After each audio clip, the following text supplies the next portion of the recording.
What's going on, guys? It's Exum. I'm here to talk to you about how to take your KWA gearbox out of your newer gen KWA guns. This video will also work if your little brother or your cousin has accidentally decided to take liberty on your KWA gun and maybe try to clean it or fix it. This video might help you put this back together and give them a nice little thank you from me to them. Alright guys, for the tools needed to disassemble your KWA down to the gearbox, it's going to be a 1.5 hex wrench, a 2.5 hex wrench, a 2mm hex wrench, but I'll be using my 2mm, a PH2 screwdriver, at least a 3 to 4 inch shank on that, a mallet, a punch with a 3mm outer diameter, and a smaller punch, but in this case I'm using a drill bit, and finally a pair of needle nose pliers. So to start off, we're going to go ahead and hit our button right there for our stock, slide that off, flip our gun right here, hit the tab, go ahead and pull our end cap off, and we're going to pull that buffer plate off using our PH2 screwdriver. That comes right off. We're going to slide this off, make sure we don't get any wires in there. And there's our plate again. And everything's off to the side. We're removing our spring guide there. That's going to put off a lot of the stress on the gearbox. On the sling plate here, you can see there's a screw right there. And that is a 2.5. So we're just going to use our 2.5 to go ahead and undo that. That holds on to a little screw that's in the gearbox that I normally super glue, but that's just a little tip for another video later. So this assembly's out, and then this actual spot here, this holds the spring guide. I would just call it the spring guide assembly right here. And you're just gonna make sure without pinching these wires here on the bottom, you're gonna loosen this and rotate it counterclockwise to pull it up.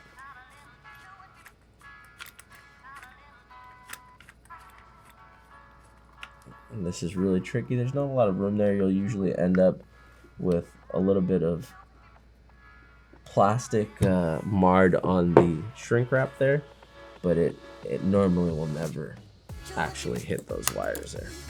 Now that you've got it down this far, you're gonna go ahead and use your punch and your mallet and hit that front pin out.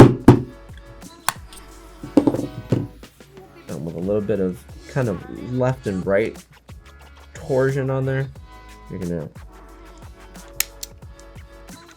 pull out that stock, pull out that charging handle and slide it a little bit.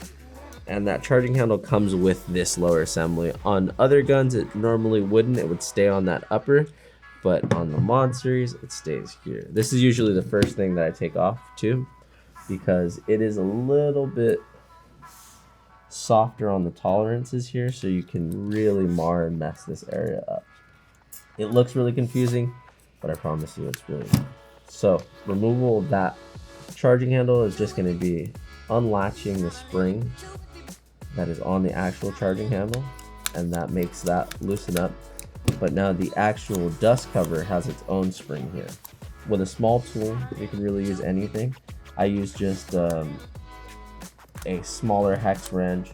You can use a little set of tweezers. You can use flush cutters, really whatever will work here.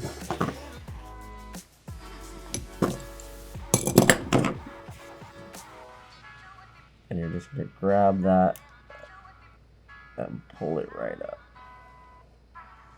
You want to be careful there because it'll just fling across the room. While you have this little edge up here, you're going to just give it that little bit of shake, and that'll give it everything it needs to remove itself. This is a really delicate piece here, so you want to make sure you just put this off to the side somewhere super safe where it won't get bent. Now we're down to this area here, and we're going to go ahead and undo the motor grip now.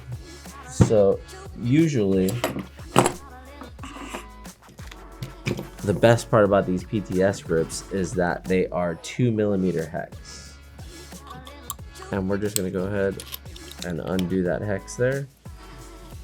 We have another screw on the back of this, and that is 1.5. We're gonna take our 1.5 wrench, and we're gonna undo that there. And you want to be careful and not lose these screws because they are not fun to replace. I normally will thread that screw into the back of that motor plate and just keep that off to the side. This is where we can use any other little small tool and kind of pry away these motor tabs that are here. You want to be careful not to hit those motor tab springs. There's a whole lot of fun electricity in there. And that motor will just come out once you get those freed out. You want to make sure you keep that motor spring with that, and put this off to the side.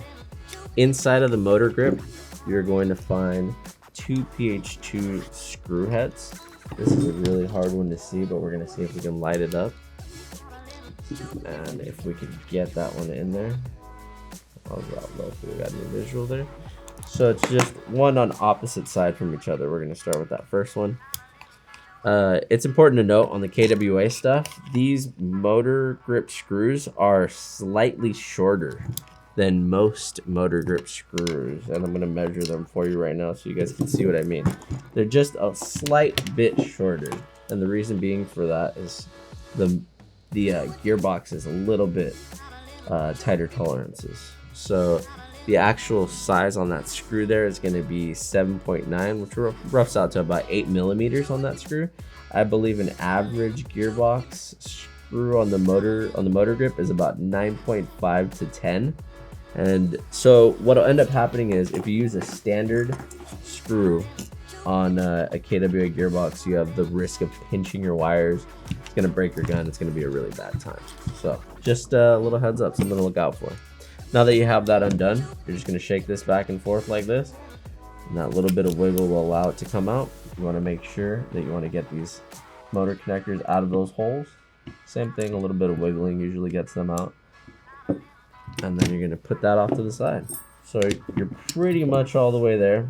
You're going to just undo a couple more things. And that is this rear screw here. We're going to take our punch. We're going to just knock that.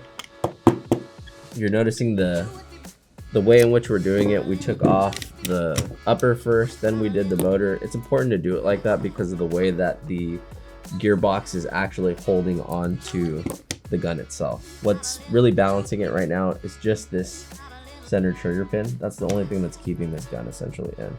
So when you reassemble it, you're going to also want to do it in a very particular order. So you're going to take your smaller punch, you're going to go ahead and hit that center pin out right there.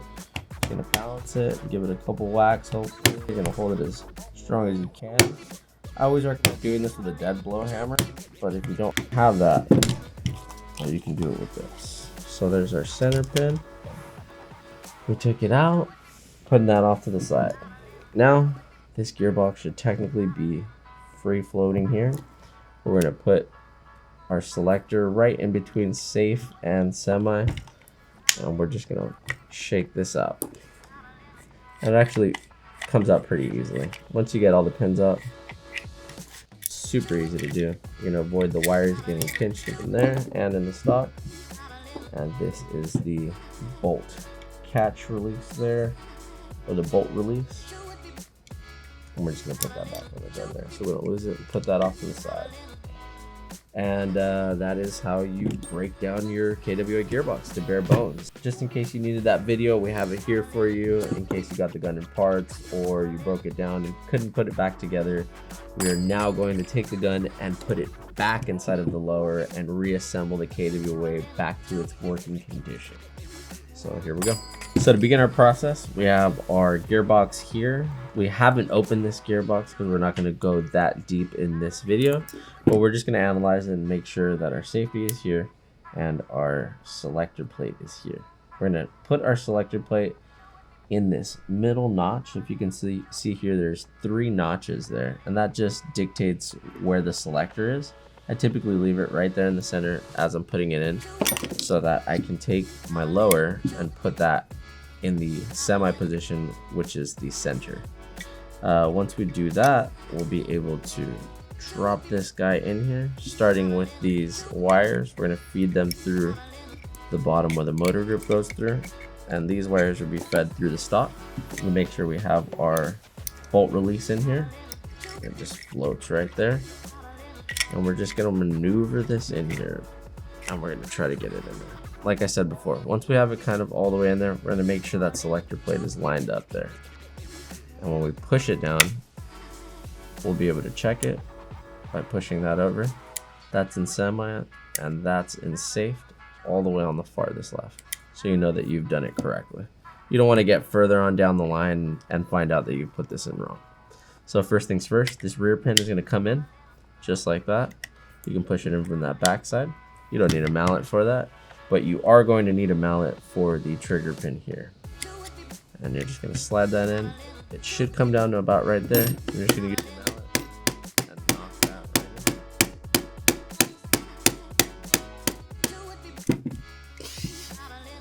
in. You can also use your punch and give it a nice little.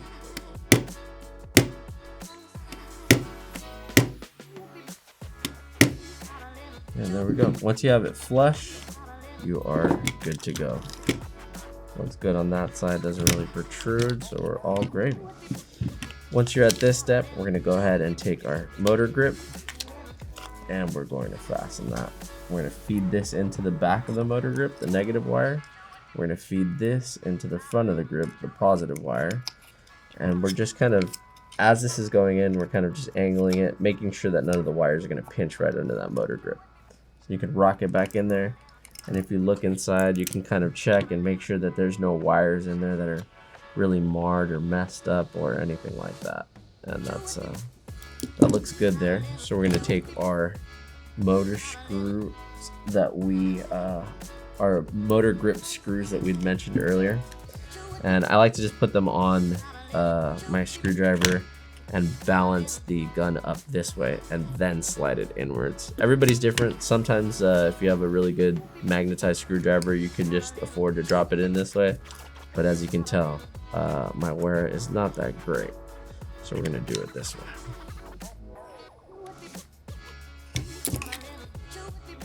And once I feel it in that zone, I kind of just make sure that it's there. I thread it in, and I'm not going to over tighten these because it's aluminum that we're screwing into, and you don't want to over torque these screws because they can break inside of your gearbox, which is the unfortunate part. And we're just making sure they're in there nicely. We're taking these wires here and we're just keeping them pushed to the back. If you look inside here, this is a super important part with these PTS grips that not a lot of people talk about. If you look inside there, so as you can see in there, we do have a little bit of mess with the wires. Those are going to kind of flatten out up against the back of the gearbox once we get them in. Just be mindful as you're putting the motor back in there. We're going to go ahead and take the motor now. We're going to make sure our motor spring is on there. I'm going to flatten this a little bit just to give it an easier way in. And we're going to make sure that when we put this motor in, it still has a little bit of room like this, which means that it's not stuck on anything, which means it's going to be able to move freely back and forth and not rub on any of the wiring in there. Once you have a good fitment on that motor in your motor grip, you're going to connect the black to the black terminal. And if your fingers are too big, you can use needle nose pliers on this section. And you can just use those to slide them in like that. Once you have those all in, you'll still have this this switch extender hanging out. There's a little bit of room you can slide it into right over here. You want to make sure you keep that end bell clear, because if you see on this motor plate, we have a little couple fins that stick up there, and those are going to sit on that end bell there. This is another little confusing part. If you don't have free movement like this, then you are not doing this part right, and you want to go ahead and pull it out and try it again. Once you have that in, I'll tighten in this back screw by hand usually. And once I have that in, I'll tighten in the other screw to pull down the motor plate. We have that in threaded just halfway. That top screw looks good. We're gonna thread that one in all the way first, and then we're gonna thread in that back screw the rest of the way. We're doing it this way because we want that pressure to be equal when we're reassembling this thing. We don't want one side to be tighter or some kind of motor alignment issue to be caused because these screws are, you know, over torqued or under torqued. So that basically lets you know that your whole motor is good to go. If any issues happen with that later on down the line, you can just troubleshoot that area and you'll totally be fine. Since we're already done with that, we're gonna start with putting the upper back on now. And that begins with the charging handle and the dust cover. As you can see there, that little bit of plastic is very, very fragile. We're gonna make sure that it's just not bent. We're taking the gun laid this way. We're going to slide on that little spring guide there that the charging handle rests on. And on the back side of this, there's a little pole there. That little pole is going to slide into this area here. You want to make sure you put this side in first because that will give it enough clearance for that side to go in. So it's a little bit tricky, but once you just lay it in there like that, you'll just push it in, literally that easy, while that's resting there. You're gonna use your thumb to push in the back and pull back at the same time. After you've done that, you can hold that there, and this charging handle will usually slide in there like that. It'll just find its little way into that track. Now you're pretty much done. You're just gonna get this spring for the charging handle, and you're gonna rewrap it around that front little post there. So now we actually have that spring tension for that charging handle, but our dust plate is still flying around. There's a small screw here. You can barely see it. And that little screw makes contact with the bottom fin of this. And what you're gonna do is you're just gonna rock it in there. It doesn't have enough clearance for it to slide in, so you're gonna just force it a tiny little bit right around there. So as you can see, that dust cover slides right behind that screw. If we pull that back, that dust cover is still freely moving, and the front of that dust cover is sitting on the gearbox there. If you ever have an issue with the dust cover moving, usually it's because when you stored it, this little area right here bent. So if you just bend this a couple times, you usually will get it up and working. So now that we got that on there, we're gonna take our upper, and we have our hop-up assembly in there, which we're gonna cover later on. But we're just gonna hold this part back with our thumb, slide this guy on right here. We're gonna avoid this bolt catch. Thank you, Nate. I wouldn't have been able to do that without Nate here. We have our front pin that we have to have pushed out, not as I just did right now. We have our front pin. That's gonna slide up in there, and it's just gonna be absolute perfect fit. You know that you're in there when that bolt when the pin slides perfectly into that receiver. You don't want to force that because you can cause a lot of issues to your lower. That's going to cause issues to your alignment and so on and so forth. So now with that on, we're going to go ahead and get our buffer tube spring guide assembly situation here. We're going to thread that on like we said. We're going to make sure we hold that wire down to avoid marring it at all or cutting it, and then that's going to short our gun out. Now this looks as though it should go all the way in. Technically speaking, it could, but we're leaving about that much space on the top there. And if we had to measure that out, it's really not a lot in millimeters. It would be, it's only going to be 1.4 millimeters that's actually exposed left on that spring guide there. That doesn't screw it any further from there. You could force it, but we don't recommend it. No one recommends it. Don't do it. Just don't do it. So that's what it's going to look like when it's properly pushed down. And then what we're going to do from here is take our sling plate, and if you look at the plate itself, has these two vertical areas here that basically hold on to this buffer tube spring guide housing thing and hold that into place, so that won't actually rotate out of that area. We're taking our 2.5, rescrewing that back into the nut that lays inside of the gearbox there, and that's nice and tight. Taking our spring guide compressed with our stock spring in there, we're just going to make sure that the flat part of that is facing the bottom of the gun towards the motor grip, pushing that in, and we're going to slide it to about a 10 o'clock position from here, like this. Push this in. Hopefully. And then we're going to turn that to the 12 o'clock position. And that is going to go ahead and seat our spring guide. Once we do that, we're going to feed the wires through our stock, push that on there like that. We're going to get our plate that goes to our buffer screw. We're going to put that on our screwdriver, and I just like to slide that on there just like this. I'm going to make sure the bottom of that is flat, which for me it always is. Oh, retighten that on there. Once we have that on there, you just tighten it.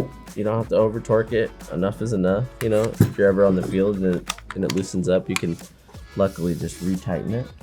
We're gonna take that guy, put that cap back on there, slide the stock on there, and just like that, your gun that you had gotten from your brother that was in pieces, or a gun that you had purchased maybe secondhand, has a new life, and it's amazing. So now we're reassembled, and we're just gonna go ahead and test the gun to make sure that it is still functioning after we put it all together. So we're gonna slide that stock off, pull the cap off, plug in our battery here. We've made sure we don't have a BB in here because we just reassembled it from scratch. So we're just gonna go ahead and pick the gun up and check to see if it works. We have semi. You can see right there, we have good compression on our gun. And we're gonna go ahead and do auto. Absolutely amazing. And just like that, guys, you got your KWA from in pieces to a fully functional gun ready to play. So thank you guys for hanging out with me. It's Exhume, and hopefully we'll see you next time.